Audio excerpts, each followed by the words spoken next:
I started practicing. I was just, I was around 24, 25, and my parents I was like this vegan and super long hair with hippie clothes and a lot of opinions. And,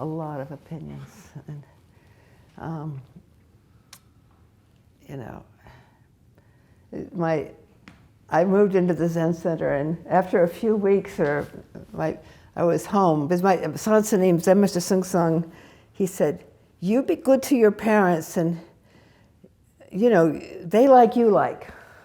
You like I like. He used to teach that all the time. You like I like. So do you want to go to the zoo or do you want to go to the park? You like I like. Why not? Not as a patent answer, but just really, I'd love to do what you'd like to do. And you can say it in a way that doesn't make you sound like you just went to church or something, but I really would like to do what you'd like to do. So I said, yeah, but they always want me to eat chicken. And I hadn't even had a glass of milk, for a couple of years. And he said, you eat chicken with your parents. It's medicine, no problem. So, of course, I love the chicken. I mean, it was great. And, so I just started to be a little bit more like that with my parents, And they said to me, after I'd been here for I don't know how long, they just said, I don't know what you're doing there, but keep doing it. They had no interest in. They met Zen Master Soeng Hyang, actually. He came over to my house, over to their house. And my dad had a Korean, my dad was a Navy veteran for many, he stayed in the Navy for most of his life. And he had a leather flight jacket. He was a pilot. And he had a flight jacket and had a big Korea insignia because he fought in one of the wars he fought in was the Korean War. And Sansanim loved that, or even if he didn't, he just gave my father so many kudos for what the United States, how they intervened, and that's a political thing. But Sansanim was very happy with my father, and it just made my father so happy. And I saw him doing that with my dad, just validating him, and that's our job. To listen and, validate and drop our opinions and just see what's going on right now, So, are there any questions? I totally think I'm right, so I'm just going to start with that. My husband and I had a fight right before I left to come here. It really was difficult for me, and it's been on my mind, keeps something about it keeps coming up, and I keep digesting whatever the thing is, and something else comes up, and then I come up with a great plan on how to fix everything and put that back down, and I feel like the situation's still there. I guess my question is how to bring the most skill to that situation, and how to not feel like I gotta find a place to land where I'm right. But at the same time, I think I'm right. Oh, with what you argued about, you think you're right? Huh? You mean you think you're right about what you argued about? Yeah. Yeah. So that's why we're practicing, huh? I mean, when I got here to this retreat, I really, really wanted to be here. And from the first day, it's been great. Just what the doctor ordered. I was glad I was here from the first day. And one of the things I've been doing is looking at the Diamond Sutra, which is a really simple sutra. It's kind of like the Heart Sutra. But the main point is, that we think there's a person, there's a personality, and there's a lifespan. That we think this has a lifespan. It's a person.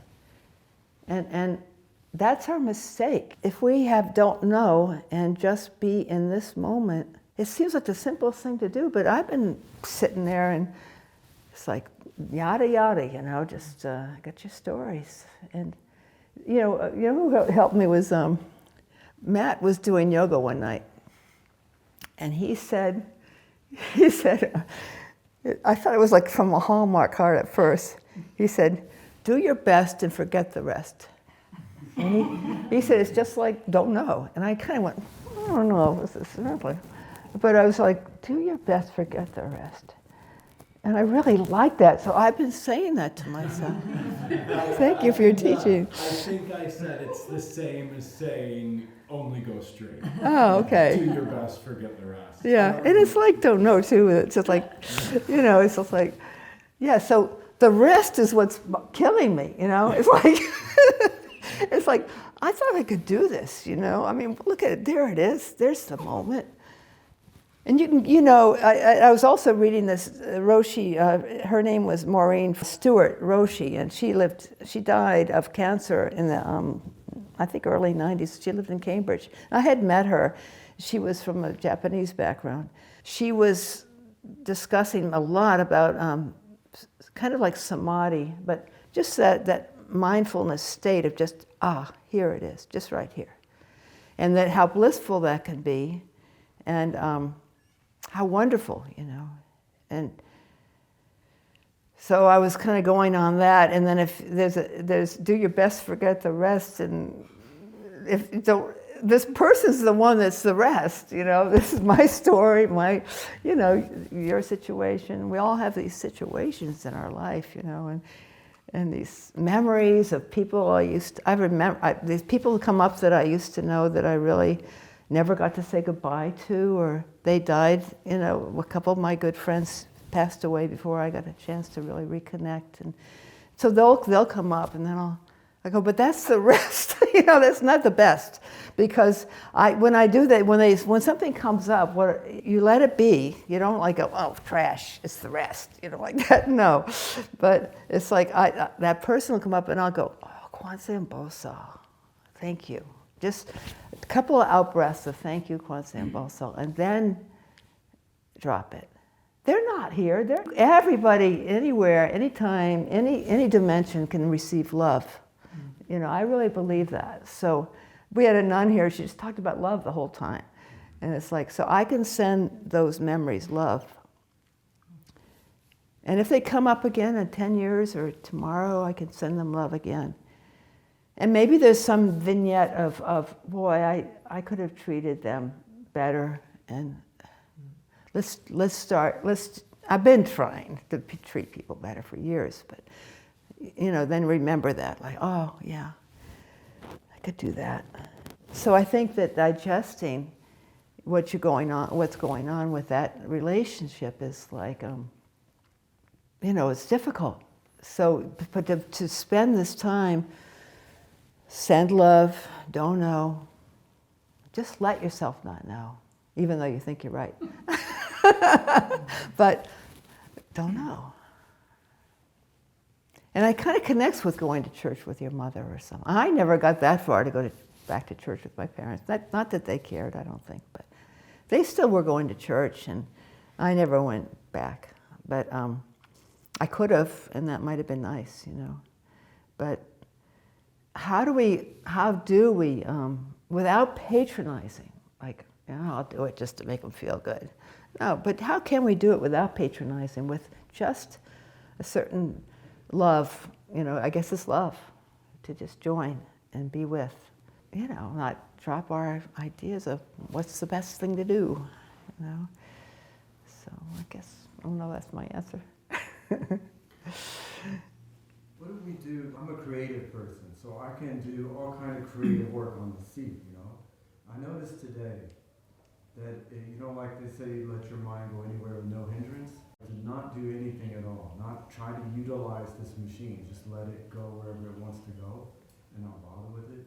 Don't follow these creative impulses and plans and things that come up. There's so much capability in your brain, it's hard not to use it, or utilize the situation to, solve something or solve a koan. Well, we talk about, believing in yourself 100%. And what does that mean, like to believe in yourself 100%? What is that? And if we can trust when we can stay in the moment and be with this moment, we're giving our mind a rest. And each of us has a beautiful mind, and we were born And you could have identical twins, and they might be super close and blah, same background, same upbringing, same DNA. They'll branch into who they are. One might be into this, one might be into that. If there's something, some transformation of consciousness that nobody can explain. Nobody knows what happens when you die. I mean, literally, I think I heard the Buddha said, if you try to think about those things, you'll go crazy. Don't think about those things. We don't know. But there's obviously a flowering, an opening that happens. And so if we believe in ourselves, if we have a strong center, we start to trust that, you're leaning towards that. Why don't you try that? Why don't you try that? When I was in high school, we moved all the time, my family. And I landed in this high school as a sophomore. And turned out we were going to stay there till I graduated. So I was going to have 3 years in this high school. I didn't know anybody. And I was walking down the hall, and something occurred to me. It said, you can do anything you want. Because I wanted to be popular. I wanted to be recognized. I wanted to be somebody instead of always this new kid, So I ran for an office, just treasurer of the sophomore class. I won, I became the treasurer of this. I didn't do anything. We didn't have any money. But I was the treasurer, and it was like, it was some validation that so yeah, that's ego. That's my need to be recognized, but also it's like, well, what are you going to do when you're recognized? What's the point? What's the point? And so that's what I started to get, it's like, what am I? And what's the point of what you're going to do? So then I was leaning towards, going to, I really wanted to be a nurse so badly. I always wanted to be a nurse since I was a little kid. My dad actually brainwashed me because he loved nurses. He loved, he admired nurses. And so when I got sick a lot, and I had to go to the clinics, and here I said, Bobby, look at that nurse. Look what she's doing. Isn't she wonderful? And then he'd say how they make money and they can be independent and they can, He wanted me to be a military nurse because you can retire when you're 45 and you got all this big, he said, you'll have a pension, you can, so he was like really trying to get me to go into the military. But, but I wanted, he convinced me that that's a great job. So all my friends in high school were going to college. They were just, I was in the popular group, and they were all going, to these good colleges. And all I wanted to do was go to nursing school. I went to this trade school, 3-year diploma program in Washington, D.C. And I was so proud of myself. It was like, I never even thought about, this one's going to the, University of Virginia, this one's going here, this one's going, I never even thought of that. And I was smart. I knew how to, look good, but I had no interest in that because what am I kept coming up, be a nurse, be a nurse, be a nurse. So anyway, this nursing career turned out to be just what I needed. It held hands with Zen practice, completely held hands. Really, any job will hold hands. Zen will hold hands with any career, and it just, so I'm going to all these, I've been to, I don't know how many Yamen Janjins, I used to go to New Haven, New York, Cambridge, Providence, and I worked every other weekend, but I do usually 2 Yamen Janjins a month. I go off with Sansanim, we go here, we go there, and practice. And I'd come back on, Monday morning, I'd be with a patient, and it's kind of like just got embedded, like they're presenting, the family, the patient's presenting something, and it embedded was like, I wouldn't do it out loud, but I'd say, listen to them, just, what's going on? And then, lo and behold, I know what to do. And, you can always, I would often go, I need to call the social worker, I need to call the doctor, or I need to ask your CNA what she thinks. And it was never like I had to be the star. It was like I had a team, and with my hit, I was like, let's use this team. And so I didn't have to be Johnny on the spot with what I could do for them. which was really nice. Just such a great feeling. And it came, that came from my practice, it came from putting it all down. How is it just now? Don't hold your opinion, your condition, your situation, act with others. I heard that from Sansanim. He'd give the same Dharma talk every time, practically. Like, he used to give 2 a day. I said, do you have to give 2 talks a day? We were so spoiled. He goes, he said, you have to become like a robot. I say, same thing. Then it goes into your consciousness, I said, well, I don't think robot's a good word to use. It's like a cult, You gotta but it was like, he just meant that, though. I'm programming, put it all down, don't make anything. How do you save all beings? Great question, great, how is it just now? He just kept saying it. You heard it enough times, and finally you'd start to get what it meant. Like, he used to say a lot, like, don't make anything, you'll get everything. Mm-hmm. I was like, what is that? Like, I didn't understand what that meant for, I don't know how many, completely get it for a while. I was going to get this job, and it was full time, and I had to work every other weekend, like for years.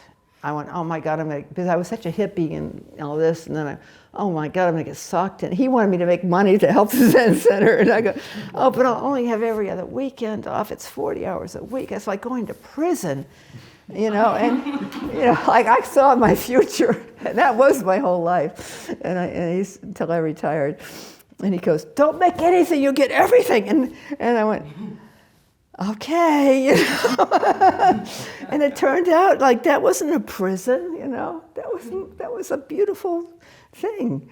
I learned so much from everything. So, and I finally got, like, I made the prison, and if I don't make the prison, everything's the Dharma pasture full of love and light. Really, you can kind of get into. I got so into the patience, the situations, and the skill sets that everybody in our team had. It was like, wow, this is really amazing. And we had a really good place I worked at, So when I left, it was like, my last day there, after like 25 years with the same institution, I remember I had to finish up handing in all my paperwork, and there was almost nobody left in the building.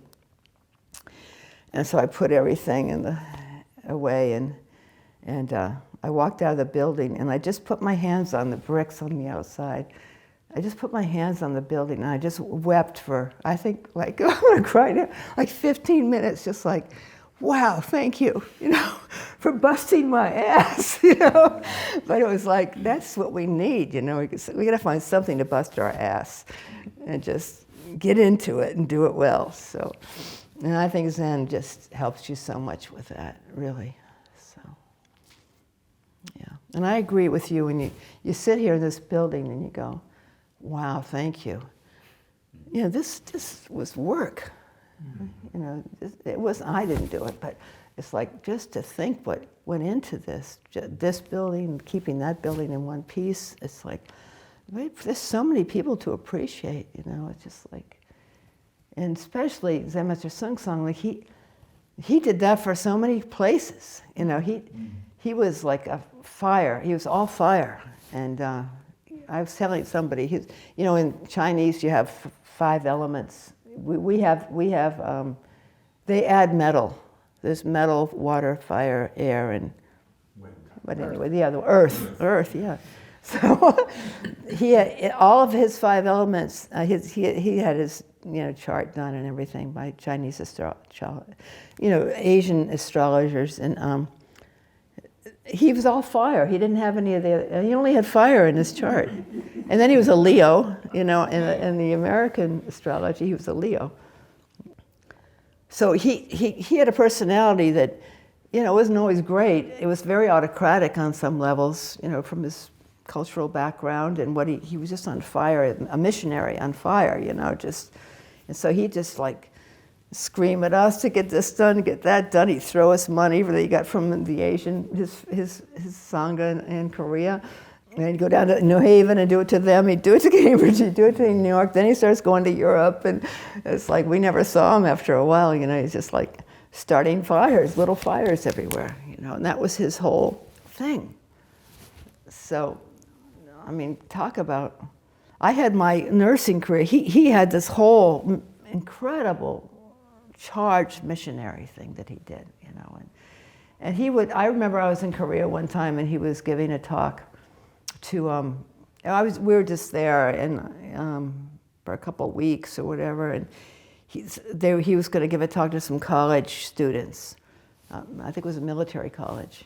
And all these beautiful young men came, you know, they're all around 20, 21 years old. And you know, it was a big, like 30 or 40 of them marched, you know, came in and to hear this Dharma talk. And he put himself out 100%, just like he had done like when I first met him in 1972. You know, and he was older, you know, he was like in his late 60s or whatever, just 100%, you know, primary point, don't make anything, don't, you know, just do it. And just like, it was like, I just thought, wow, you know, what a thing to be able to keep doing that over and over again like that, and just completely mean it every time, you know. So again, it came from his mantra, his great question, his trust in the process of the human capacity to be so enlightened, to be, you know, we all experience enlightenment. We experience this moment. We have moments. And then just all we have to do is try to keep centering and letting go of our crap and listen, pay attention. So he was a great example of that anyway. So. Yeah. Why do we have so many teachings if it's really just what am I? Yeah. But everybody's mind is different, you know. So people need, you know, some object of faith. Something like the bottom thing is like kind of like the Father, the Son, the Holy Ghost. You know, I was raised as a Christian as well, but it's like an object of faith. So that would be the awakened one, the Buddha, and the Buddha gave some nice teachings. You know, the precepts and the paramitas and the compass of Zen, the Hinayana teaching, it sounds a lot like what we teach. I mean, there's all this really good teaching in there. But it's something like a lot of people, they think only Buddha can do that. You know, so Buddha becomes like a god type thing. So then, but there's that's good, that's an opening. That's like, well, what did the Buddha teach? And then you start to see what the Buddha taught. So, a lot of people need that, you know. So that's why there's something for everybody. Yeah. But I know, I ask the same question. You mean, what am I doing here? It's just this moment, you know, and it's like, you know, well, try to stay with that moment for a few minutes and see if it works. You know, it's like, I don't know, it's amazing. It's amazing. I hadn't talked to my wife, Mary. Mary and I have been together for like, I don't know how long, over 35 years. Since '88, I don't know how long ago that was, but we've been together a long time. And we have a very nice relationship, very, very warm, and I don't know, we get along really well. So I haven't talked to her at all, but I told her on the Saturday that I start teaching was yesterday. I said, oh, then I have to start talking, so I'll give you a call. So I called her yesterday for the first time. I was just like raving about this retreat. I was like, oh my God, it's so great. And you know, I was just telling her how much it was the right thing for me to do and how good I felt. And, you know, and she was like all like so validating. She said, good, Bobby, keep going, you know, like this. And so I was really, it was a nice call. And so then I come over here to sit at 1:30. It's like, going over, you know, like she told me a few things. My grandchildren had COVID, and then they got the neurovirus, and so I'm going, oh my God, my two little girls, oh, they've been sick. I'm going, no, forget the rest, you know.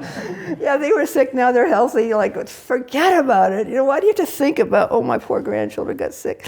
So I told her, I said, Mary, don't give me any more information. I don't want to hear it. So I'm not going to call her next Saturday. I was going to call her, I said, I don't want it, it's too much.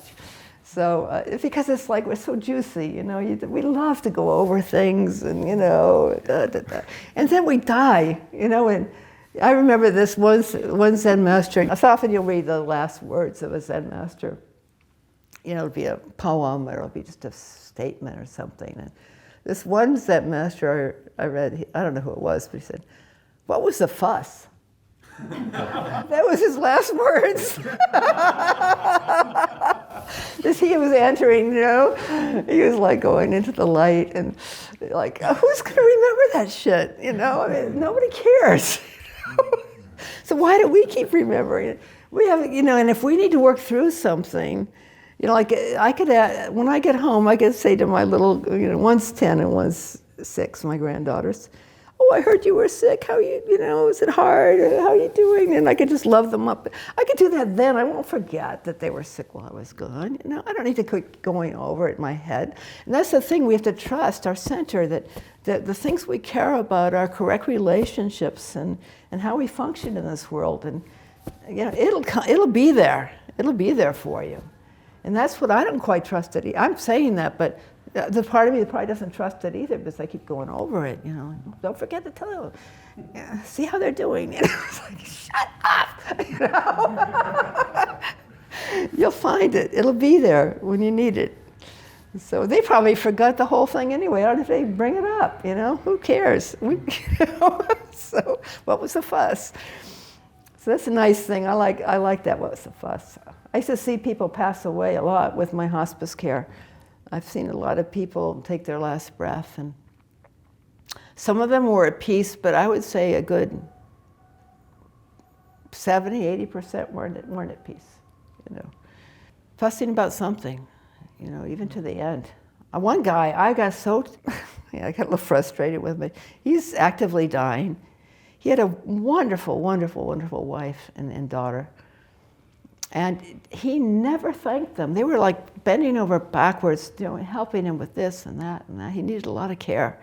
He was in a loop with what was wrong. Not just that he was dying, but all his life and this and that. And one day I just said, "Can you just look at your wife and your daughter and thank them?" I was like so frustrated. I said, "Say thank you to them." And it was judgmental. It was like, I was frustrated with him. He kind of looked at me like I had two heads, like, "It's none of your business, lady," you know. But I had to say it because it's like, it's right in front of you. These people love you. And they love you. And he wasn't receiving it. It was just, because he's all in that loop. With not the best, he was with the rest. You know, it was like, the best was right there, right in front of him. So that's what we want. We want to see the best, right? You gotta, I was gonna say. I just gotta say that I didn't say that originally. That's I know that, but it's something that just, I mean, maybe I didn't say you made it up, but it's like, I didn't make it only go straight don't know either, but I use it all the time. I have a question. You were talking about self and other when you first spoke yesterday morning. You know, don't engage in speaking because then you're creating self and other. Well, what about when we leave? I mean, what did you mean by that, or why? I'm talking about this retreat. I'll get on my bandwagon again. I'm always like going, shh. This is a retreat. So we have to, when we go home, of course, Elizabeth has things to work out with her husband, and we all have things to do, you know? But I thought we weren't supposed to be creating self and other. Well, I mean, I'm just saying we have a chance here. There's a chance. I don't make eye contact. You guys probably have noticed. I don't look at anybody, you know, unless I have to, like something for work period about the laundry or something. I'll look at someone and start a discussion. But I mostly just go walking down the hall with my eyes looking at the ground. I often like have my hands folded too. I'm just doing that because I'm trying to stay just this. How often do you get to ignore people, you know? Not very often. You know, because I'm giving you a gift of not getting my personality into you, into your face, and I don't want yours either. You know, we don't need that. So that's what, we don't need, like I might look at someone and they're having a difficult day, you know, and or just a difficult afternoon. I could look at them and go, "Oh, look at, she's having a hard time. Oh, she doesn't look clear. What does she need for me to notice that for? She doesn't need, she's working something out, you know? So I don't want, if I'm having a hard time, I don't want anybody to particularly pay attention to I'm having a hard time. I want to work on my hard time and look at that as a koan, what is this? So this is like one of the few opportunities where we can just support each other with that, with we're going to work on our shit, just be with. And it's not, of course it's not shit. It's all stuff we're trying to digest. And I tell you, I saw from the day one I was here, like, the self and other thing. Because I started with the Diamond Sutra, I was looking at it and it's like, if you think there's a self, a personality, a lifespan, you're way off.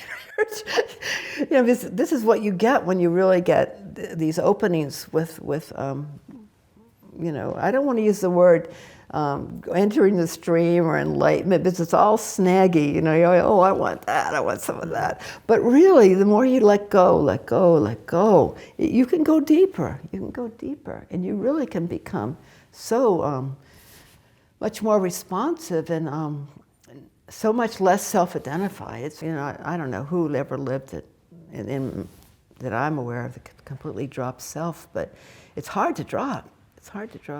This is a chance for us to not call attention to ourselves. And like this morning at the Dharma talk, I went down to listen to Carol give her Dharma talk, and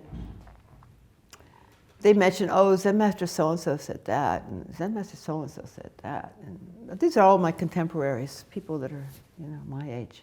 I thought, well, when are they going to say my name? I said things. I went, no, they're not going to quote me.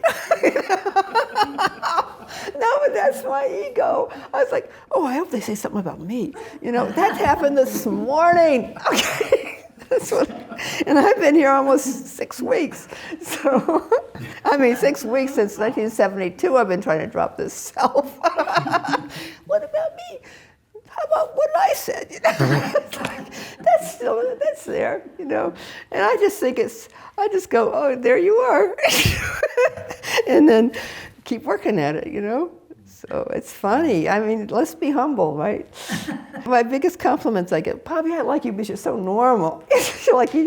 You'll just try to prop yourself up, Well, I am trying to prop myself up, but it's not worth much. So after a while you start to get it, like, what's the fuss again? What's the fuss? When we first came, he'd been in the United States a couple of years or something, and I'd read all these books about Zen, and he was sitting in the kitchen, he was like eating noodles and reading. I said, wait a minute, when you're doing something, just do it. You're supposed to only eat the noodles. Why read and eat the noodles? He goes, yeah, when reading and eating the noodles, only do it.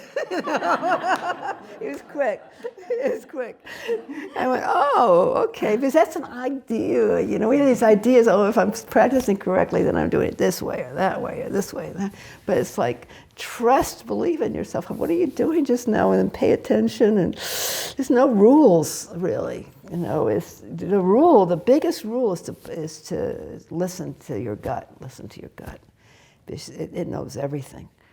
So if you have to pause, I used to think if you were really clear, you wouldn't make a mistake, you wouldn't have to pause, you'd just be right on track. No, when you're making a mistake, when you aren't sure, then 100%, see the mistake. Don't do it till you're sure. Like you don't have to know everything. You just have to be real. Just be real, So, you make a mistake, you try to fix it. But the fact that you made a mistake doesn't mean you're not an authentic Buddha. It's just you learn from your mistake, right? It took me years to learn that. I'm doing something wrong because, that's checking. It's checking. Like what is? How is it? How is it? If we just keep how is it, we're in good shape, really good shape. Notice how it is.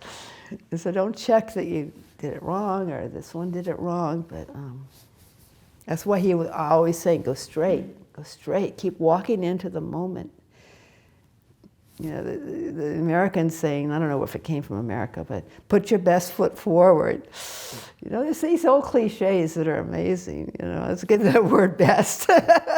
But, just try. And if you put your best foot forward, oh no, that was the wrong foot. Hey, okay, that's all right. So you didn't know, you only had 2 choices and you got it wrong, you know. Well, put the other foot forward then. That's no problem, you know. That's what took me so long to learn that. Oh, geez, I put the wrong foot forward. I'm so stupid. And no, just try again, you know, try again. So anyway, thank you. Okay, go ahead. Sometimes these teachings sound abstract. It takes me a while, but I'm wondering, what do you mean by when you don't make anything, you get everything? Yeah. Sit with that. I sat with it for 50 years. No. Okay. That's a question. You know, explanations can't help. Good. Yeah. All right. So thank you very much.